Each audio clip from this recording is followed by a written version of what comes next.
Na descrição geral e história das moedas cunhadas em nome dos reis, regentes e governadores de Portugal, publicada em Lisboa pelo Dr. Augusto Carlos Teixeira de Aragão, inesquecível historiador da nossa numismática, ainda hoje fonte inesgotável de informações precisas e preciosas, diz-nos ter sido idealizado em 1810, conjuntamente com outras moedas do valor de 30 e 20 reis. A criação da moeda de bronze de 40 reis, de que foi encarregado de fazer os ensaios necessários o abridor de cunhos, Cipriano da Silva Moreira. A história da moeda de bronze de 40 reis, depois conhecida por Pataco, vai começar com a aprovação pela Regência dos desenhos e somente daquela moeda por ordenação do Palácio do Governo a 29 de outubro de 1811. Criado para rebater a praga do papel moeda em circulação, apólices do real erário e para facilitar as pequenas transações, o Pataco teve como principal iniciador da sua cunhagem o provedor da Casa da Moeda, Alexandre António das Neves. O seu entusiasmo pelos lucros da senhoriagem, que poderia chegar aos 100%, levou quase a atingir o fanatismo, e foi mesmo louvado por isso. Como havia falta de metal, pediu ao governo que lhe fornecessem todo o tipo de peças de artilharia e de outros utensílios considerados inúteis. Considerando a precária situação da fazenda pública, foi, pelo decreto de 29 de outubro de 1811, do príncipe regente Dom João, aprovado o curso forçado da moeda de bronze de 40 reis, prometendo ser moderada a sua emissão, o que não se cumpriu. Os reinados seguintes lançaram mão deste mesmo expediente para tirar de apuros financeiros a governação pública. Foram emitidos entre 1811 e 1834, cerca de 30 milhões de patacos, a que se devem juntar os fabricados em 1847 pela Junta Governativa do Porto, além dos falsos.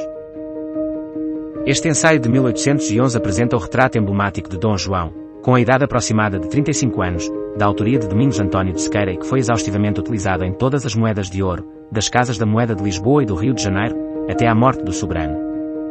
Com as finanças arruinadas e a indústria agonizante, os patacos foram chamados a desempenhar uma alta missão patriótica, verdadeiramente salvadora de tristes consequências. Com a morte de Dona Maria I em 20 de março de 1816, no Rio de Janeiro, tomou o príncipe regente o título de rei, fazendo-se a sua aclamação apenas em 6 de fevereiro de 1818. Nas moedas a partir de 1818 foi adotado o novo escudo de armas, esfera armilar sob o escudo nacional, resultado do trabalho de abertura dos cunhos por Simão Francisco dos Santos e Cipriano da Silva Moreira. Desde 1811 até ao final do reinado de Dom João VI em 1826, foram utilizadas cerca de 645 toneladas de bronze, que produziram 718 contos de reis, quando a autorização primitiva era para 200 contos de reis somente. Em 1816, Dona Maria I falece e Dom João, após mais de 15 anos como regente, assume finalmente o título de Dom João VI, mas não se fica por essa formalidade, empreende uma autêntica revolução institucional. A capital do Reino de Portugal e dos Algarves passa a ser oficialmente o Rio de Janeiro, no Brasil, e funda-se um novo conceito de monarquia lusa, o Reino Unido de Portugal, Brasil e Algarves. As novas armas do reino são as armas de Portugal sobre a esfera armilar, assim, tanto a bandeira, branca com a esfera escudo, como as moedas e todas as outras representações oficiais passam a incorporar a esfera armilar. Em 1822 o filho mais velho, Pedro, que permanecia no Brasil, declara a independência deste país, fundando o Império do Brasil e clamando-se Dom Pedro I, Imperador do Brasil. Em Lisboa tudo tremeu, o conceito de Reino Unido estava perdido, e embora só em 1825 Dom João VI tenha reconhecido definitivamente a independência do Brasil, os sinais de mudança começam a notar-se nestas coisas do dia-a-dia que são as moedas. A esfera armilar, emblema do Reino Unido, deixa de fazer sentido e desaparece esporadicamente entre 1823 e 1825. A esfera armilar permaneceu ainda nas armas portuguesas mesmo depois de 1822, porque uma das exigências de Dom João para aceitar a independência do Brasil fora uma boa indenização paga pelo Império recém-criado por Dom Pedro I, foi a de manter, formalmente, o título de rei do Portugal, Brasil e Algarves. Vários conflitos abalaram a sociedade portuguesa de então e o próprio regime monárquico. Nesta altura o país atravessava uma grande confusão política, a Revolução Liberal no Porto em 1820, a Vila Francada e a Abrilada em 1823, ambas dirigidas pelo infante Dom Miguel, que atrasaram a entrada do país na era industrial. O Brasil decidiu proclamar em 1822 a sua independência, provocando um rude golpe na economia e no Império Colonial Português. Com a crise política de mãos dadas com a crise económica, o pataco era a moeda de recurso para tentar melhorar as finanças, com mais de 4 milhões de moedas cunhadas em 2 anos e com pouco investimento. Verifica-se nos patacos de Dom Miguel uma modificação em relação aos nascidos em 1811, pois primitivamente apresentavam, no anverso, a efígie do soberano, no reverso as armas do reino, com a legenda Utilitati Publicae, agora figuram, para substituir a imagem do rei, no anverso, as armas do reino, assim como surge, no reverso, a legenda Publicae Utilitatis, isto é, a permuta da postura da expressão.